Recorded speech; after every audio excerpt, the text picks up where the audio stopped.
Alright, so today I want to show you 12 places where it's illegal to own a ball python. It's pretty hard to believe that there's places around the world where it's actually against the law. In some places it's actually a felony to own a ball python. In a lot of places they actually show like the maximum fine. The maximum fine is several $100,000 and you can actually be imprisoned for several years for actually owning a ball python. And when I was doing my research, looking all over the internet, it pretty much took me all day to track down a lot of these places where ball pythons are illegal. And I would say there is some misinformation out there. There's a lot of places that people are saying it's illegal and it comes to find out it's actually not true.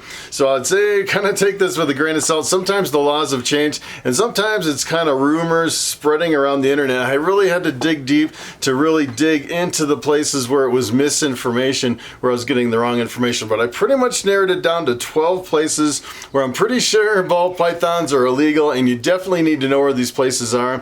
As a matter of fact, I saw a lot of stories where people were, planning to move to some of these places, and they had a lot of ball pythons. They had some reptiles in their kind of family collection of pets, and a lot of times it's, people find this out after they've already decided to move. Sometimes even after they decided to buy a house. Maybe they've actually bought a house and they're planning to move and they're all ready to go, and then they find out ball pythons are illegal.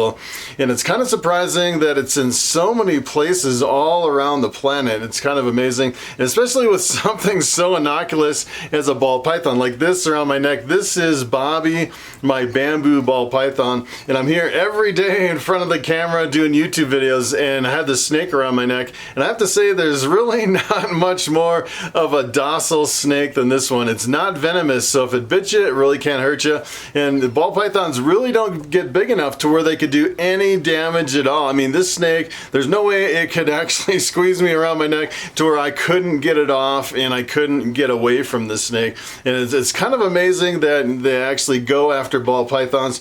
I can kind of see the rationale going after some of the big snakes like reticulated pythons that get really big. And I think a lot of these laws maybe come from a lot of the reticulated pythons, the really big snakes. I've actually seen some stories about retics and African rock pythons where they escape their enclosure and can do some damage. Sometimes they're lethal, especially if you mix big snakes with little kids. And I think people, after an incident like that, there's a lot of heated emotions going around, and people just kind of, in their panic and frustration, they just ban all reptiles or a certain class of snakes like constrictors. So I thought it was kind of interesting that a lot of people are going after ball pythons. You can tell Bobby's kind of choking me today. There's no way that this snake could hurt me. I think ball pythons should be an exception of the rule for constrictors. They are really non-threatening to everybody. There's no way a ball python could really, the only way that a ball python could do damage is if you had a pet rat or a pet mouse, and then you might be in some trouble if you actually have a ball python. But other than that, I would say ball pythons are pretty much harmless.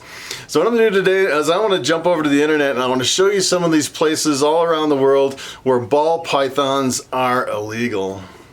Alright, so I want to start over here on Google Maps, and I kind of want to show you some of the places around the world that have outlawed the possession of ball python. It just kind of blows me away that people would actually make ball pythons illegal. And the thing that really floors me is this place right here. Here in New York, it is actually a felony to actually have a ball python. That just kind of blows me away. You can actually go to prison and have a felony conviction on your record. It can ruin your entire life for just having a ball python. It just seems like it should be a misdemeanor or something. It doesn't seem like it should be a felony offense. And when we're talking about New York, here on the map you can actually see there are several sections of New York, and this actually includes all 5 sections.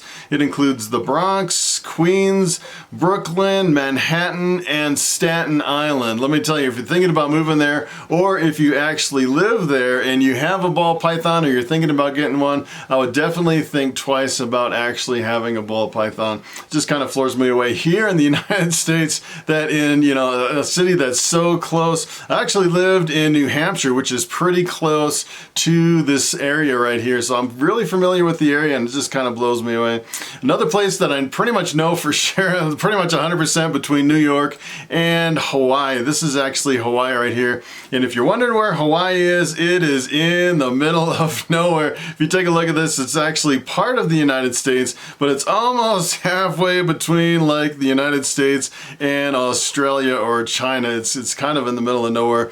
And the interesting thing is you can't have any snakes at all in Hawaii. It is another felony offense to have any kind of a snake over there.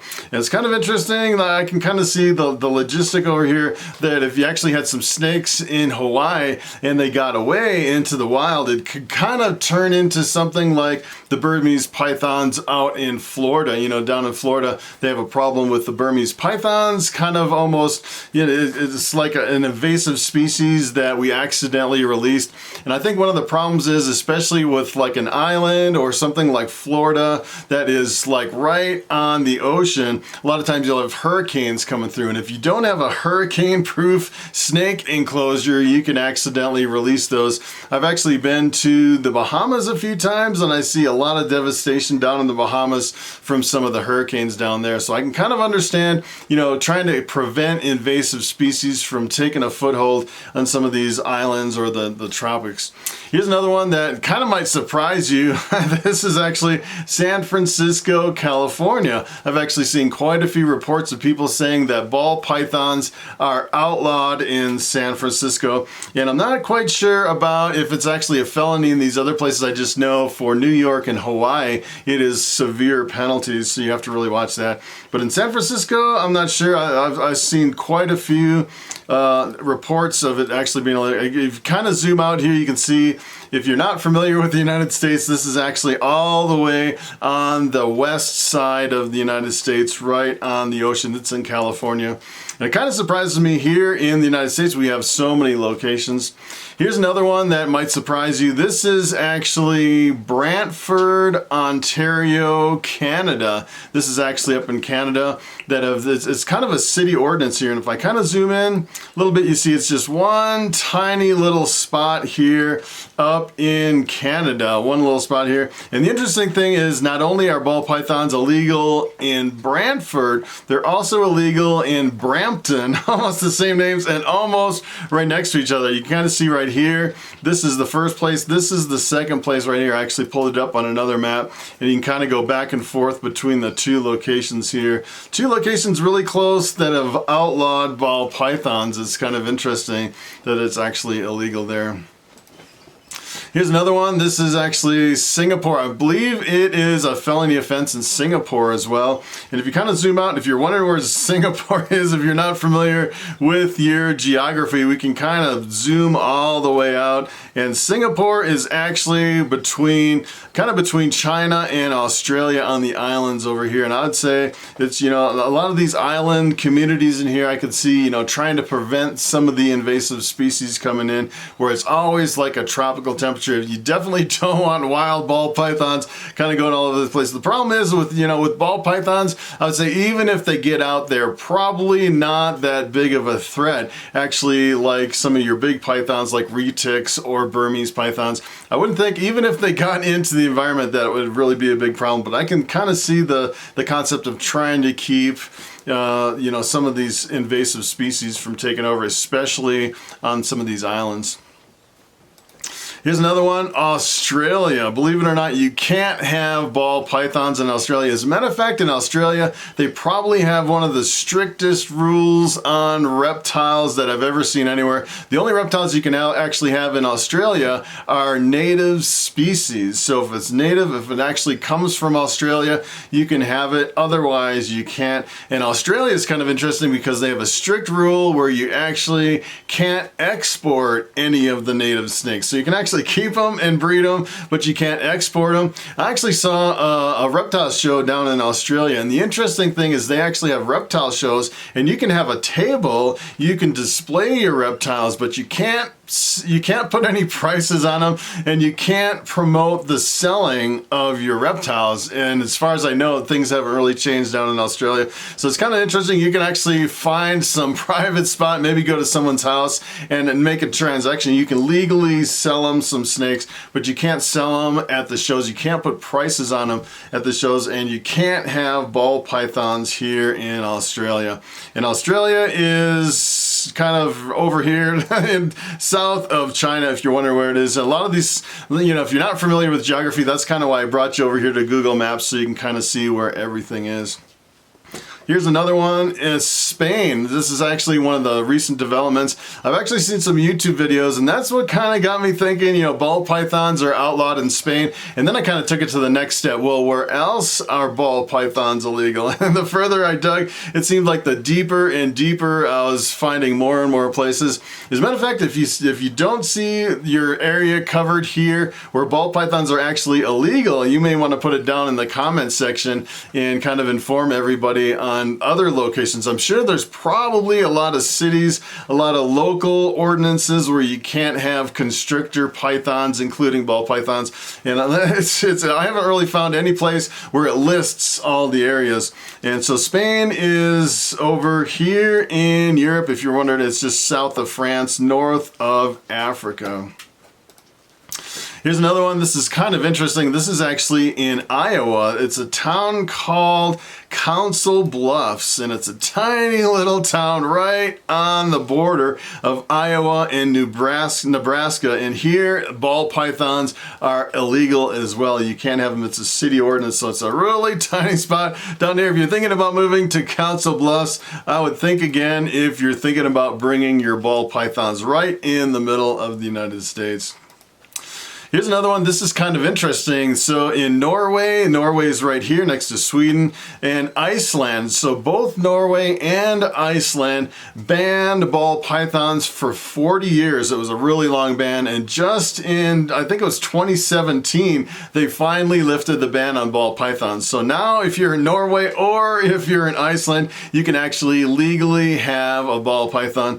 And kind of the interesting thing about this is I was actually reading a lot of articles about Norway. Actually, they outlawed ball pythons, but a lot of people did have ball pythons, even though it was illegal, something they weren't supposed to do. I'm not sure how they really cracked down on a lot of this. As a matter of fact, I was looking at one article online. I think it was in one of these other, actually I think it was in Council Bluffs. I'll have to go back and check that article. But it's interesting. Some lady had a ball python for 5 years, and somebody showed up at the door and asked what animals she had. She started going down her list of animals.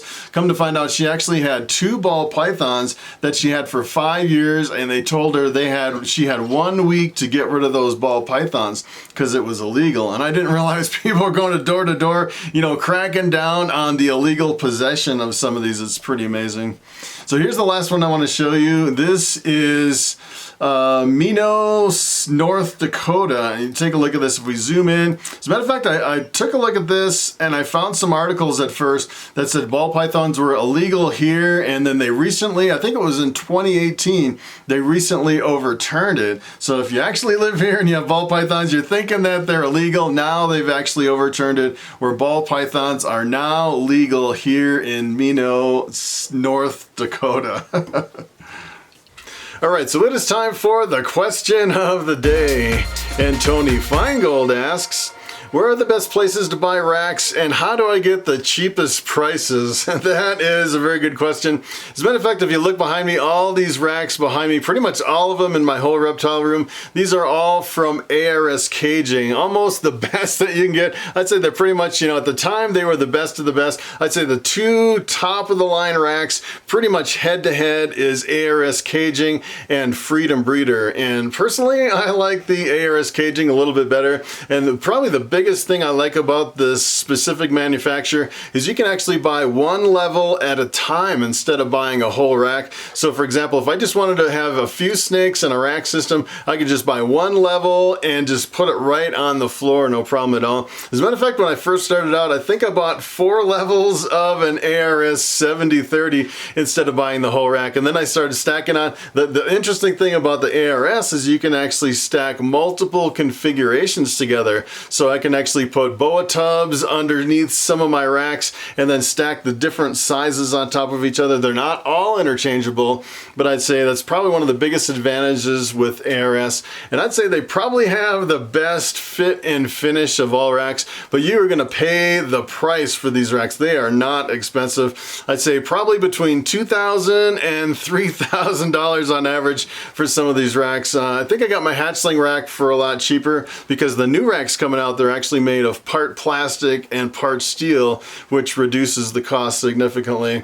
And the other thing is if you're thinking about cheaper racks, you pretty much get what you pay for. And I'd say, you know, when I first started out, I was looking for used racks. Let me tell you, if you're looking for used ball python racks or snake racks, they are almost impossible to find. And if you find them, you probably should buy them because they get snatched up really fast. Because essentially, it's almost like, I'd say it's almost like farm equipment. If you ever, you know, used to farm equipment, it holds its value really well. So you can actually spend, you know, $2,000 on a rack, and then it will, I'd say you could probably sell it for maybe 80% of what you got into it because it really holds its value. Because essentially, it's something you can actually make money with, kind of like farm equipment. So people are investing to make a return on investment. It's kind of interesting. And the other thing is if you're looking for a really cheap rack, I've actually been to some reptile shows and I was taking a look at some cheap racks, and the problem is if you actually go up to some of these really super cheap racks and grab onto them and shake them, they almost feel like they're gonna topple over like they're real cheap. There's some that are pretty sturdy. I don't really know all the different manufacturers of the lower expensive ones. All I really know is the ARS caging and the Freedom Breeder, and I would probably recommend going with one of the top ends if you can afford it, because what a lot of people do is they'll start with, as a matter of fact, I started with wire racks and aquariums, and a lot of people will start with like plastic totes or aquariums, and then essentially what you're gonna have to do, you know, eventually once you start selling ball pythons, you start freeing up a lot of that money, you start making money, and then you make a few $1,000s and you're like, all right, I'm gonna buy a professional rack, and you end up spending that money anyway and kind of replacing everything you have. Another thing, I've actually seen some people try to build their own racks with cheaper materials, and the problem is if you don't have the right ventilation, a lot of times you can get mold, which leads to respiratory infections, which could be a disaster if you don't have, you know, the right setup with the right ventilation and enough space for your snakes. So I'd say when it comes to racking systems, there's a lot to it. I would probably recommend going with one of the higher end racks, maybe buying a little bit at a time and just working slowly to build up your rack systems. So that is pretty much it. Thanks for watching, and I will see you in the next video.